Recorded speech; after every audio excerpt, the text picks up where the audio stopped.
অসমৰ একাংশ সংবাদ মাধ্যমত কালি যি প্ৰচাৰ হৈছে তাৰ আগত সেইটোলৈ যোৱাৰ আগত মই আপোনালোকক দুটা ভাল খবৰ দি ল'ব খুজিছোঁ বেয়া কথা আৰম্ভ হোৱাৰ আগতে। প্ৰথম কথা হ'ল এই বছৰৰ পৰা আমাৰ কলেজত MSc ইন কেমেষ্ট্ৰি আৰম্ভ হ'ব। কেমেষ্ট্ৰিত MSc course post graduate Dibrugarh ইউনিভাৰ্চিটিৰ বাহিৰে প্ৰথমবাৰৰ বাবে ডিব্ৰুগড় ইউনিভাৰ্চিটিৰ আণ্ডাৰত প্ৰথমবাৰৰ বাবে এখন কলেজত স্নাতকোত্তৰ ৰসায়ন বিজ্ঞানত আৰম্ভ হ'ব। আজি এইটো আমাৰ এইমাত্ৰ অৰ্ডাৰ আহিছে, গতিকে সেইটো আপোনালোকক জনাবলৈ পাই মই সুখী অনুভৱ কৰিছোঁ। আৰু লগতে এই বছৰ আমাৰ মহাবিদ্যালয়ত আজিলৈকে নোহোৱা এটা অনুষ্ঠান হ'ব, সেইটো হ'ল ডিব্ৰুগড় বিশ্ববিদ্যালয়ৰ যুৱ মহোৎসৱ, যিটো ইউথ ফেষ্টিভেল বুলি কোৱা যায়। সেইটো হয়তো জানুৱাৰী মাহত হ'বগৈ।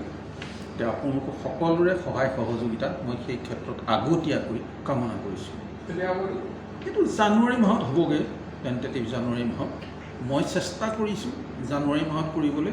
আমাৰ যিহেতু আমাৰ উপাধ্যক্ষ জয়ন্ত দা তেখেত ৰিটায়াৰ হ'ব জানুৱাৰী 31 তাৰিখে। তেখেত থাকোঁতে যিহেতু তেখেত কালচাৰেলত লাগি থকা ব্যক্তি আছিল, তেখেত থাকোঁতেই কৰিবলৈ চেষ্টা কৰিম যদি ইউনিভাৰ্চিটিৰ অসুবিধা নহয়। এতিয়া আমি আচল কথালৈ আহোঁ। আপোনালোকে সকলোৱে গম পাইছিল যে এগৰাকী দুলাল বৰা নামৰ ব্যক্তিয়ে দেৰগাঁও আৰক্ষী থানাত আমাৰ বিৰুদ্ধে মহাবিদ্যালয়ৰ ধন আত্মসাতকে আদি কৰি অনেক অনিয়মৰ তদন্ত বিচাৰি এটা আবেদন দাখিল কৰিছিল। আমি এই অভিযোগসমূহ দেখি অধ্যক্ষ হিচাপে অতিশয় আচৰিত আৰু হতচকিত হৈ পৰিছোঁ।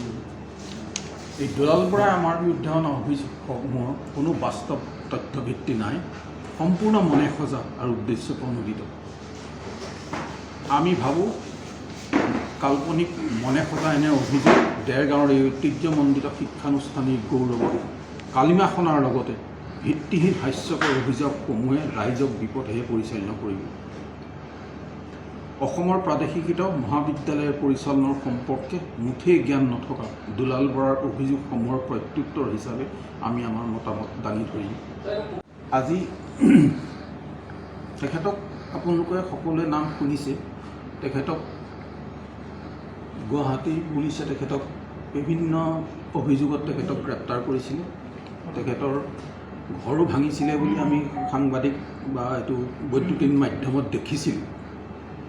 গতিকে ঠিক সেই ঘটনাটোৰ আগতে তেখেতে এদিন মোলৈ এটা ফোন কৰিছিলে যে যিহেতু তেখেত এইখন কলেজৰ প্ৰাক্তন ছাত্ৰ, গতিকে ফোন কৰি আমাক খা খবৰ গতানুগতিক ভাল বেয়া খা খবৰ লোৱাৰ পিছত তেখেতে মই পাহৰি গ'লোঁ তেতিয়া যে এজন ছাত্ৰৰ অৰিজিনেল চাৰ্টিফিকেটখন ইয়াত আছে, গতিকে ছাত্ৰজনৰ অৰিজিনেল চাৰ্টিফিকেটখন দিবলৈ মোক ৰিকুৱেষ্ট কৰিলে। মই বোলো অৰিজিনেল চাৰ্টিফিকেটখন তেনেকৈ দিব পৰা বস্তু নহয়, যে ষ্টুডেণ্টজনৰ এডমিট কাৰ্ড আমাৰ প্ৰয়োজন হ'ব, বা বোলে নহয় তেওঁ ইয়াতহে আছে, বোলে তেতিয়া কোনোবাই অথৰিটি দিব লাগিব, এডমিট কাৰ্ডটো আনিব লাগিব।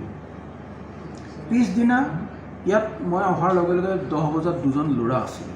তেওঁ ক'লে যে আমাক দুলাল বৰাই পঠাইছে। তেতিয়া ক'লে যে চাৰ্টিফিকেট এটা বিচাৰিছিলে। বোলো চাৰ্টিফিকেটটো কৈছিলে, কিন্তু তেনেকৈতো দিব নোৱাৰোঁ। গতিকে মই বেকগ্ৰাউণ্ডটো কৈ আছোঁ দেই, গোটেই কাহিনী এটা। তাৰপিছত তেখেতে ফোন কৰি সিহঁতৰ ল'ৰাকেইটাই লগালে বোলে ছাৰে নিদিওঁ বুলি কৈছে। তেতিয়া তেখেতে মোলৈ আকৌ ফোন কৰিলে যে নহয় মই বোলোতো দিব নোৱাৰিম, এডমিট কাৰ্ড নহ'লে এইটো অৰিজিনেল চাৰ্টিফিকেট মই তেনেকৈ দিব নোৱাৰে নেকি বোলে। মই ৰিকুৱেষ্ট কৰিছোঁ, মই ৰিকুৱেষ্ট কৰিলোঁ দিব নোৱাৰোঁ অৰিজিনেল ডকুমেণ্ট নহয়। তাৰপিছত ফোনটো কাটি দিলে, সেইটো থাকিলে।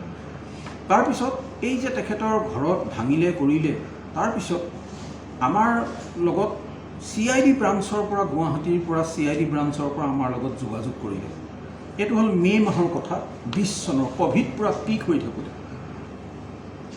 তেতিয়া যোগাযোগ কৰি আমাক ক'লে যে আপোনালোকৰ লগত আমাৰ কিছু কথা আছে, আপুনি কাইলৈ থাকিবনে? মই বোলো ঠিক আছে থাকিম, ক'ভিড যদিও আমি খোলা ৰাখিছিলোঁ, অফিচ থাকিলোঁ। তেওঁলোক CID এটা টীম গুৱাহাটীৰ পৰা আহিছিলে। আহি তেওঁলোকে আমাক ক'লেহি যে এনেকৈ দুলাল বৰা ঘৰত আমি ভাঙোতে বহুত স্কুল কলেজৰ কিবা কিবি নথি পাইছোঁ, তাৰে ভিতৰত DKD কলেজৰ ষ্টাম্প চিল মোহৰ পাইছোঁ, আৰু লগতে দেৰগাঁও নেঘেৰিটিং হাইস্কুল, দেৰগাঁৱৰ গাৰ্লছ আৰু মিছামৰা হায়াৰ ছেকেণ্ডেৰীও চিল মোহৰ তেখেতে পাইছে। গতিকে এই সংক্ৰান্তত তেখেতসকলে মোৰ লগতে যোগাযোগ কৰা নাই, সেই তিনিওখন হেডমাষ্টাৰ প্ৰিন্সিপালৰ লগতো যোগাযোগ কৰিছিল। তেওঁলোক আহিলে, দুদিন ইয়াত আছিলে, আমাৰ ইয়াত এনকুৱাৰী কৰিলে, একো নাই। তেওঁলোকে মোক এখন তেওঁলোকৰ পৰা পোৱা চিঠি আছিলে CIDৰ পৰা ইয়াত তেওঁলোকে কেইটামান কুৱেশ্যন কৰিছিলে মোক, যে মই কৈ দিছোঁ কথাটো, প্ৰিন্সিপাল আৰু ছেক্ৰেটাৰী আছিল নেকি, 1 নম্বৰ কুৱেশ্যন। 2 নম্বৰ, যদি তেওঁ আছিল, কেতিয়াৰ পৰা তেওঁ প্ৰিন্সিপাল হৈ আছিলে, কেতিয়াৰ পৰা ৰিজাইন দিলে, কেতিয়া তেওঁ বা ৰিজাইন দিলে বা তেওঁক ইয়াৰ পৰা আঁতৰাই দিয়া হ'ল, এইখিনি। তাৰপিছত আহিলে তেওঁ এই কলেজত কিবা লেকচাৰাৰ পোষ্টত আছিল নেকি, এটাইকেইটা আমাৰ ন' দিলোঁ। ন' দিয়াৰ পিছত আমি CIDক এইখিনি দিয়াৰ পিছত তেতিয়া তেখেতসকলে ক'লে, যিহেতু আপোনাৰ ইয়াত তেখেত প্ৰিন্সিপালো নাছিল, তেখেত ইয়াৰ কলেজৰ লগত কোনো প্ৰকাৰে জড়িতই নহয়, যিহেতু আপোনালোকৰ চিলমোহৰ তাত ওলাইছেগৈ, আপোনালোকে কি ব্যৱস্থা ল'ব? মই বোলোতো এইটোতো একদম হেৰি কথা, এইটো কোনো কাৰণে এইটো হ'ব নোৱাৰে, গতিকে আপোনালোকে তেতিয়াহ'লে FIR দিব লাগিব। মই বোলো সেইটো এনকুৱাৰী কৰাৰ কাৰণে FIR এখন দিব লাগিব। মই একৰ্ডিংলি FIR দিলোঁ দেৰগাঁও থানাত, ময়ো দিলোঁ, দেৰগাঁও গাৰ্লছৰ প্ৰিন্সিপালেও দিলে, নেগেৰিটিং হাইস্কুলৰ পৰাও দিলে, মিছামৰাৰ পৰাও দিলে। দিয়াৰ পিছত সেইটো এটা কেছ হ'ল। তাৰপিছত তাৰ কিছুদিনৰ পিছত তেখেতে এটা হাইকোৰ্টত কেছ দিলে। কেছটো হ'ল কি, আচলতে CIDৰ ওপৰত দিছে, যিহেতু আমাৰ 4জনৰ নামো তাত পিছফালে লগাই দিছিলে কেছটো। সেইটো হ'ল কেছটোৰ মেটাৰটো এনেকুৱা যে মই আগৰ কেছকেইটাৰ কথা কৈছে ইয়াত, আগৰ কেছকেইটাত মই জামিন পাইছোঁ। CID এইটো বলেৰে এই 4টা ইনষ্টিটিউটৰ পৰা এটা নতুন গোচৰ জাপি মোক এৰেষ্ট কৰাইছে, এনেকুৱা এটা তেওঁলোকে দিলে। এতিয়া আমাৰ নাম আহিল যেতিয়া আমি এটা কোৰ্ট এফিডেভিট আমি কৰি এইটো দিলোঁ, এইটো CIDৰ লগত কেছ চলি আছে। তাৰপিছত যিহেতু তেখেতৰ ওপৰত আমি কেছ এটা দিলোঁ, গতিকে তেখেতে এই কেছটোৰ কাৰণেই প্ৰতিশোধমূলকভাৱে তেখেতে আমাৰ আটাইকেইটা অনুষ্ঠানৰ ওপৰত বিভিন্ন সময়ত RTI কৰে। আমি RTIৰ যথাযথ ৰিপ্লাই দি আছোঁ, আৰু আমাক সভাপতি ডাঙৰীয়াই ৰিপ্লাই দি আছে। গতিকে ৰিপ্লাই দিয়াৰ পিছত তেতিয়া এইটো শেহতীয়াকৈ তেখেতে সিদিনা এটা তাত থানাত এটা কেছ দিছে। এই কেছটোৰ সংক্ৰান্তত যিহেতু মোৰ হাতত এতিয়ালৈকে কেছটোৰ কোনো কাগজ পত্ৰ পোৱা নাই, আমাৰ হয়তো মোক থানাৰ পৰা চাগে যোগাযোগ কৰি দিবহি অভিযোগ কি তেখেতে দিছে। তথাপিতো আজি গভৰ্ণিং বডীত কোনোবা দুজনমান ব্যক্তিয়ে আমাৰ সভাপতি ডাঙৰীয়াক ইয়াৰ কপিটো দিছিলে, যে আমাক দুলাল যিজনে কেছ দিছে সেইজনেই দিছে বুলি তেখেতক হেনো ক'লে। গতিকে আজি লৈ আনিছিলে কপিটো, মই কপিটো পাই পেলাই এটা জেৰক্স কৰি ৰাখিলোঁ কাগজখন। মই বোলো আপোনালোকক পইণ্ট ৱাইজ মোৰ ক'বলৈ সুবিধা হ'ব, নহ'লেতো এনেই এইটো হোৱাটছআপতহে দেখিছোঁ। এতিয়া তাৰ বিষয়ে আপোনালোকক মই পইণ্ট ৱাইজ আপোনালোকক ক'ব বিচাৰোঁ। প্ৰথম যিটো পইণ্টত তেখেতে প্ৰিন্সিপাল পদৰ ইণ্টাৰভিউৰ কাৰণে কৈছে যে মই হেনো চিলেকশ্যন কমিটিৰ এজন মেম্বাৰ আছিলোঁ। এইটো বাৰু হ'ব পাৰে নেকি, আপোনালোকে চিন্তা কৰকচোন। চিলেকশ্যন কমিটিৰ মেম্বাৰ হৈ মই নিজকে প্ৰিন্সিপাল হিচাপে চিলেক্ট কৰিব পাৰোঁ নেকি? এইটোতো এটা প্ৰপাৰ হেৰি আছে, ইউনিভাৰ্চিটিৰ নমিনি আছে, গোটেই কথাখিনি আছে। তাৰপিছত ডাইৰেক্টৰে এপ্ৰুভেল দিছে, গোটেইখিনি চোৱাৰ পিছততো মই থাকিব পাৰোঁ নেকি বাৰু, আপোনালোকে ভাবি চাওকচোন।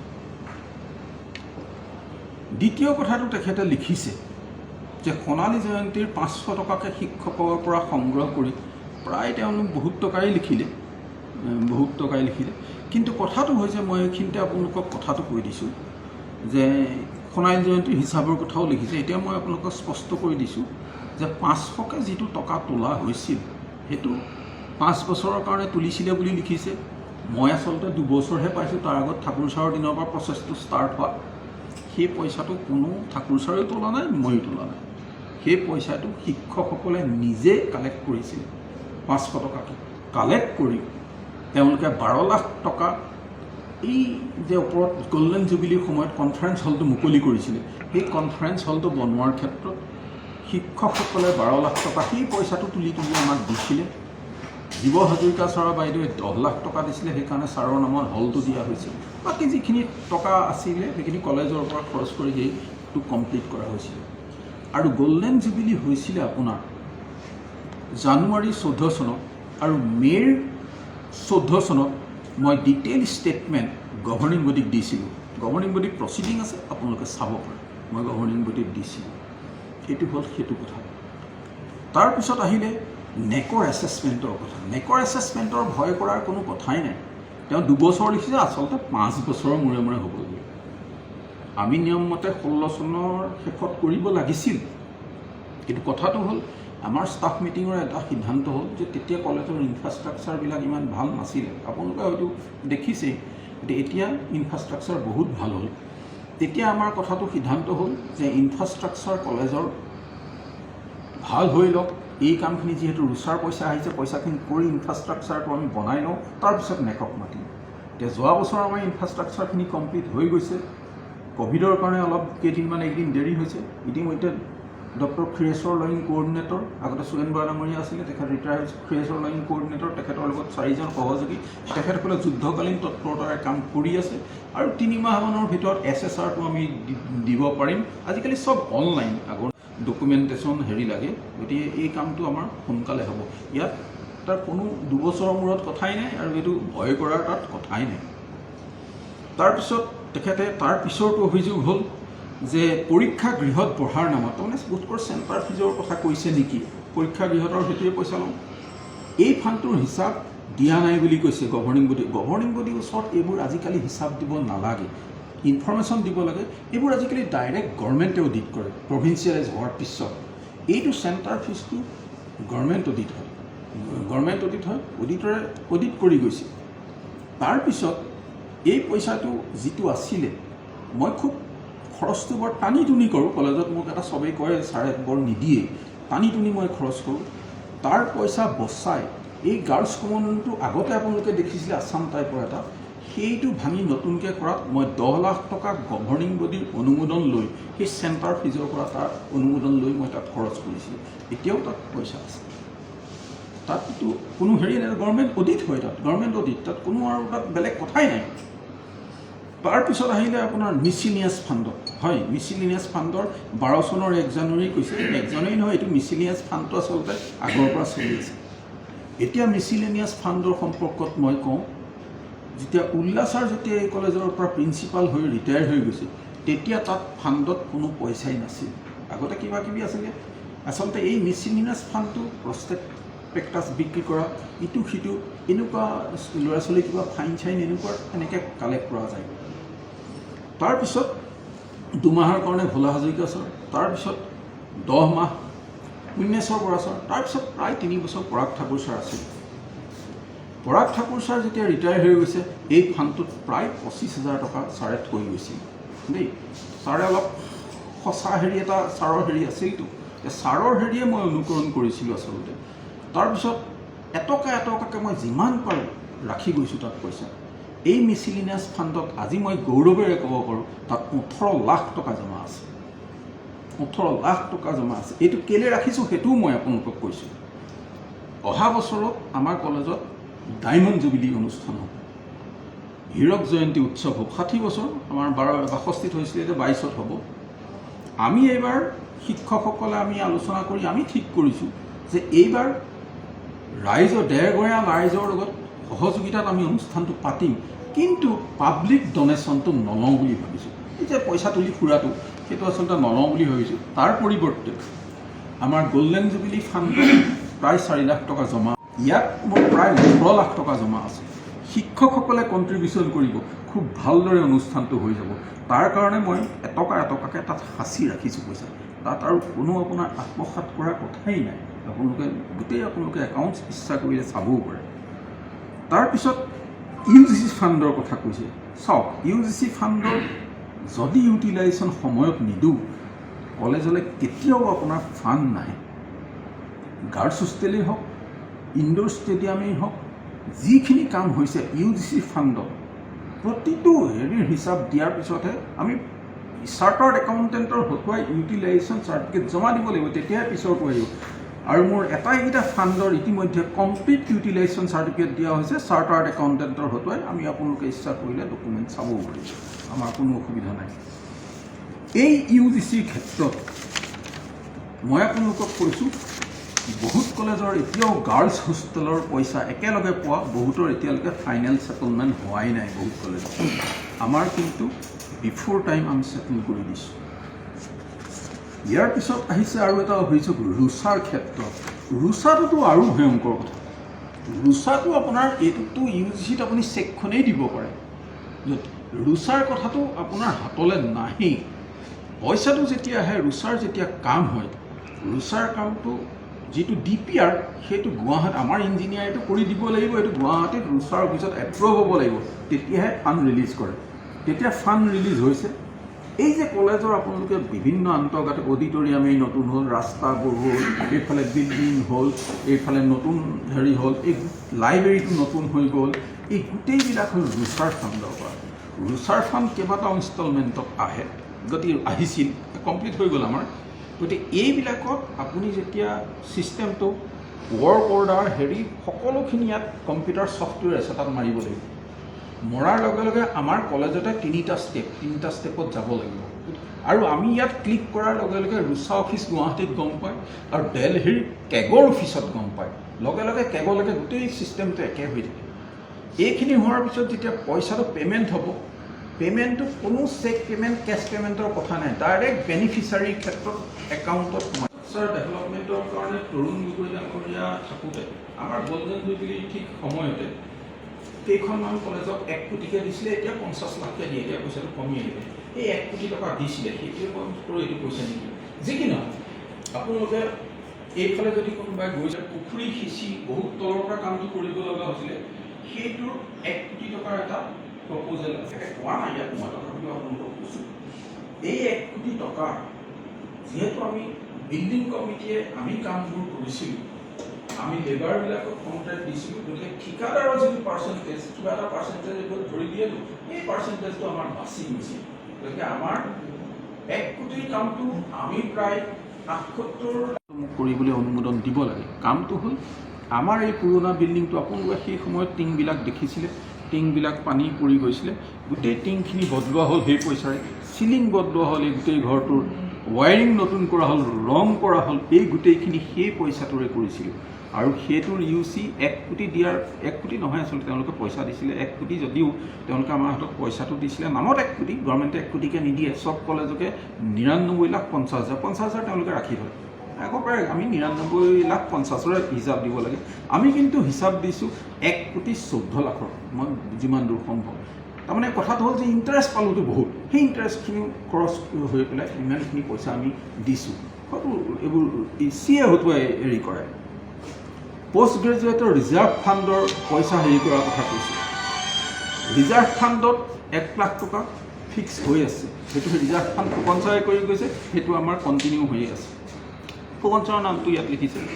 তাৰপিছত সেই বিভাগত এতিয়া অৱশ্যে ষ্টুডেণ্ট কমি গৈছে। আজিকালি ইউনিভাৰ্চিটিয়ে নতুন ছিষ্টেম কৰিলে যে তাৰ যিটো এণ্ট্ৰেঞ্চ পৰীক্ষাৰ পৰা কেণ্ডিডেটবিলাক চিলেক্ট কৰিব লাগে, সেইকাৰণে তাত অলপ ষ্টুডেণ্ট কমি, যদিও আমাৰ 40টা ছিট, আজি 2 বছৰ আগলৈকে 40, যেতিয়াই এণ্ট্ৰেঞ্চ আৰম্ভ কৰি দিলে আমি নগাঁও চগাঁৱৰ বহুত ষ্টুডেণ্ট পাইছিলোঁ, সেই ষ্টুডেণ্টবিলাক এতিয়া নহা হ'ল। ডিব্ৰুগড় ইউনিভাৰ্চিটি এণ্ট্ৰেঞ্চৰ পৰা ল'ব লাগে, এতিয়া আমাৰ ছিটটো কমি গ'ল। এতিয়া তাত পইচাটো, সেইকাৰণে আমাৰ হেৰিটো ছেল্ফ ফাইনেন্সিং কোৰ্চ পাৰ ছেমিষ্টাৰ 10,000। যি কি নহওক, সেই ফাণ্ডটোৰ পৰা এই যে আপোনালোকে লাইব্ৰেৰীৰ ওপৰত বিল্ডিংটো দেখিব, তাত PG, তাত 2টা ৰুম, বৰ আটক ধুনীয়া PG ৰুম কৰা হ'ল। এই PG ৰুম বনাবলৈ গভৰ্ণিং বডিৰ অনুমোদন সাপেক্ষে আমি এই PG ফাণ্ডটোৰ পৰা 8 লাখ টকা লৈছিলোঁ আৰু তাত খৰচ কৰি ওপৰত ৰুমকেইটা বনালোঁ। তাত পইচা আত্মসাৎ কৰাৰ কথাই নাই। আপোনালোকে ফাণ্ড, আমাৰ কেছবুক, আৰু মই কোনো পইচা নকৰোঁ। বহুত প্ৰিন্সিপালে UGC ফাণ্ড আদি কৰি প্ৰিন্সিপালে নিজে খৰচ কৰে, কেছবুক নিজে লিখে। মোৰ লগত কোনো কাৰবাৰেই নাই, চব অফিচৰ মানুহেই কৰে, অফিচৰ মানুহে অফিচৰ হেৰিতে। গতিকে এইবোৰত আৰু মোৰ হাতলৈ কোনো বস্তুৱেই নাহে। ইয়াৰ পিছত আহিলে, তাৰপিছত 17 চনৰ পৰা অডিট কৰিব নাই। হয়, অডিটৰ কথাটো মই কৈছোঁ যে প্ৰভিন্সিয়েলাইজ হোৱাৰ পিছৰ পৰা চৰকাৰে অডিট কৰে। ডাইৰেক্টৰ চব অডিট যিটো ডিপাৰ্টমেণ্ট আছে তাৰ লগত আমি যোগাযোগ কৰিব লাগে। মই দায়িত্ব লোৱাৰ পিছত 2বাৰ অডিট কৰালোঁ। 3 বছৰ তেওঁলোকে একেলগে আহি কৰে। 17 চনৰ পিছত 2বাৰ? হয় নহয়, মই দায়িত্ব লোৱাৰ পৰা 17 চনলৈকে অডিট হ'ল। এতিয়া 3 বছৰৰ কাৰণে কৰে, এতিয়া 18, 19, 20 কৰিব লাগে। তেওঁলোক আহিব লাগিব। তেওঁলোকলৈ আমি চিঠি দি আছোঁ। চিঠি দি থাকিলেও তেওঁলোকৰ মানুহ কম, সেইকাৰণে তেওঁলোকে নিৰ্দিষ্ট চব ডিপাৰ্টমেণ্ট কৰিব লাগে। তেওঁলোকে গোলাঘাটৰ পৰা আহিব, ডাইৰেক্টৰ অফ অডিটৰ্ছ অফিচ আছে, ব্ৰাঞ্চ, তেওঁলোকে আমাক এতিয়ালৈকে কৰি দিয়া নাই। আমি কেইবাখনো চিঠি দিছোঁ। বিচাৰিছেনে অল ইণ্ডিয়া তেওঁ আৰু ৰেজিষ্টাৰ কৰিব নালাগে, তেনেকুৱা ছিষ্টেমটো। গতিকে তাত আমি যেতিয়া শেষত এটা প্ৰিণ্ট এডভাইচ ওলায় বেংকলে, তাত মই আৰু কোঅৰ্ডিনেটৰ 10 দিনৰ ভিতৰত সেই পাৰ্টিটোৰ একাউণ্টত পইচাটো ভৰাই দিয়ে। আমাৰ আৰু লগে লগে সেই পইচাটো ডেবিট কেগৰো আমি কৰি দিওঁ। 1200 মান লৈছিল দায়িত্ব। হয়, তাৰপিছত অডিটৰৰ নিয়মটো এনেকুৱা যে অডিটৰে যিটো অডিট কৰিব আমাক একো নিদিয়ে, তেওঁলোকে লৈ যায় হিচাপটো, লৈ গৈ DIC ডাইৰেক্টৰ হায়াৰ এডুকেশ্যনক অডিট ৰিপৰ্টটো দিয়ে। TKD কলেজৰ অডিট ৰিপৰ্ট এইটো। যদি তাত মেজৰ ডিছক্ৰিপেঞ্চি থাকে তেতিয়া DIC অফিচে এনকুৱাৰী কৰে, যি কৰে তেওঁলোকে তাত দিছে চাগে। আমালৈ এতিয়ালৈ ভাগ্য ভাল কোনো এনকুৱাৰী জাতীয় কোনো বস্তু অহা নাই, গতিকে আমাৰ হাতত অডিটৰ 17লৈকে ক্লিয়াৰ। তাৰপিছত অডিট কৰিবলৈ মাতি আছোঁ, কিন্তু অডিট এতিয়ালৈকে অহা নাই। আহিব চাগে, আহিব তেওঁলোকে হেৰি কৰিব, হয়তো এই সময়ছোৱাত তেওঁলোকৰ ক'ভিড-চভিডৰ কাৰণেও নাহিব পাৰে, তেনেকুৱা আহিব, আহিলে নিশ্চয় অডিট হ'ব। তাৰ আগতো আপুনি 3বাৰ কৰিছে? কৰিছোঁ, 2বাৰ মই কৰিলোঁ। এবাৰহে আছে লাষ্টত, এতিয়া এবাৰহে আৰু এবাৰ পাৰিম, আকৌ 18, 19, 20 হ'ব লগা এবাৰ হৈ আছে, এবাৰ হৈ আছে, আকৌ 21, 22, 23 হ'ব, তেনেকৈ কভিডৰ কিবা কাৰণে তেওঁলোকে অহা নাই, আমি যোগাযোগ কি ক'লে মই কৈ গৈছোঁ পইণ্ট ৱাইজ, আপোনাক কৈ গৈছোঁ পইণ্ট ৱাইজ। তাৰপিছত তেওঁ লিখা পইণ্টবিলাকহে কৈ গৈছোঁ তাৰ উত্তৰত। তাৰপিছত আহিলে আপোনাৰ কনষ্ট্ৰাকশ্যনৰ কথা।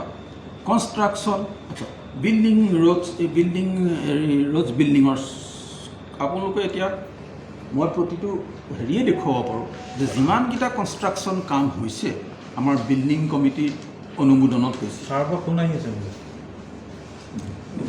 বিল্ডিং কমিটিত আমাৰ দেৰগাঁৱৰ যিজন PWD বিল্ডিঙৰ এছিষ্টেণ্ট এক্সিকিউটিভ ইঞ্জিনিয়াৰ থাকে, তেওঁ আমাৰ সদায় মেম্বাৰ হৈ থাকে। আগতে ৰাজীৱ বৰপূজাৰী আছিলে, আপোনালোকে কোনোবাই শুনিছিল চাগে, তেখেতটো এতিয়া ঢুকাল। প্ৰথম পৰ্যায়ত মই তেখেতক পাইছিলোঁ। তাৰপিছত শান্তনু ঠাকুৰ বুলি এজন আছিলে, আপোনালোকে পাইছিলে। শান্তনু ঠাকুৰ আমাৰ মেম্বাৰ আছিলে। আৰু এই আমাৰ টাউন কমিটি এখেতৰ নাম কি, বৈকুণ্ঠ শইকীয়াও আছিলে। তেওঁলোকৰ চহী আছে, তেওঁলোকে চহী কৰিলেহে মানে যিটো প্লেন এষ্টিমেট ফাৰ্মে বনাব, তেওঁলোকে চহী কৰিব, সেই প্লেন এষ্টিমেটত কাম হ'ব। নিম্নমানৰ সামগ্ৰীত আটাইতকৈ ডাঙৰ কথা হৈছে যে মই ব্যৱহাৰ কৰিছিলোঁ, মই মানে আমাৰ কলেজে অম্বুজা চিমেণ্টহে ব্যৱহাৰ কৰোঁ। টাটা টিস্কন বা JSW নিঅ' ষ্টীলহে ৰদ ব্যৱহাৰ কৰোঁ, বালি কানাইঘাটৰহে ব্যৱহাৰ কৰোঁ। তেওঁলোকে কাম যেতিয়া চাবলৈ আহে, তেওঁলোকে কয় ঘৰতো নকৰে এনেকুৱা কাম। তেওঁলোকে শেষততো তেওঁলোকে আপোনালোকৰ কলেজত কাম চাবলৈ যাবলেই নাই বোলে। ৰদ যিমান ইঞ্চিত দিব লাগে সিমান ইঞ্চিতে। আপোনালোকে এই কথাখিনি শান্তনু ঠাকুৰৰ মই ফোন নম্বৰ দি দিম, আপোনালোকে এবাৰ ফোন কৰি চাব TKD কলেজত কামৰ কোৱালিটি কেনেকুৱা। 8-9 ৰিখটাৰ স্কেলৰ ভূমিকম্প আহিলেও মই বনোৱা এটাও ঘৰত একো নহয়, মই গেৰাণ্টি দিব পাৰোঁ, মানে ক্ষতি হ'ব নোৱাৰে, একো হ'ব নোৱাৰে, ইমান ভাল কাম হৈছে। গতিকে মই এটাইকেইটা আপোনালোকক বিষয়, এটাইকেইটা আপোনাক পইণ্ট যিকেইটা দিছিলে, এটাইকেইটা আপোনাক কৈ দিলোঁ। 12টা পইণ্ট দিছে, মই 12টাৰে আপোনালোকক ক'বলগীয়াখিনি, মোৰ ক'বলগীয়াখিনি মই কৈছোঁ। মই দায়িত্ব লোৱাৰ পৰাই যে দেৰগাঁওবাসীৰ কাৰণে দুৰ্ভাগ্য নামি ইমানখিনি ডেভেলপমেণ্ট হ'ল, এইখিনি সকলো কোনকেইখন কাগজত ওলাইছে? যদি এইখিনি ইমানখিনি কলেজৰ গেটআপটো সলনি হৈ গ'ল বুলি মোক সকলোৱে কয়, গেটআপটোৱে সলনি হৈ গ'ল। আৰু তাৰপিছতো যদি এইটো দুৰ্ভাগ্য হয় মই আহি, তেতিয়াহ'লেতো মই কি ক'ম আপোনালোকক। কৰ্তব্য যে অভিযোগটোৰ ভিত্তিত দেৰগাঁও থানাই কি কৰিছে, হয়, সাধাৰণ ব্যক্তিৰ ওপৰত মানে অভিযোগ দিয়া হ'লে এতিয়াও নহ'ব, মানে আপোনাৰ ধৰা মনৰ ব্যক্তি জেলত থাকিবলগীয়া হ'ল। কিন্তু আমাৰ কথা হ'ল যে কলেজখনৰ মৰ্যাদাৰ কথা আছে, সন্মানৰ কথা আছে। সেইকাৰণে ছাৰ বস্তুটো আমি বেছি বহল কৰা নাই। আমি গভৰ্ণিং বডি প্ৰেচিডেণ্টক খবৰ লৈছোঁ।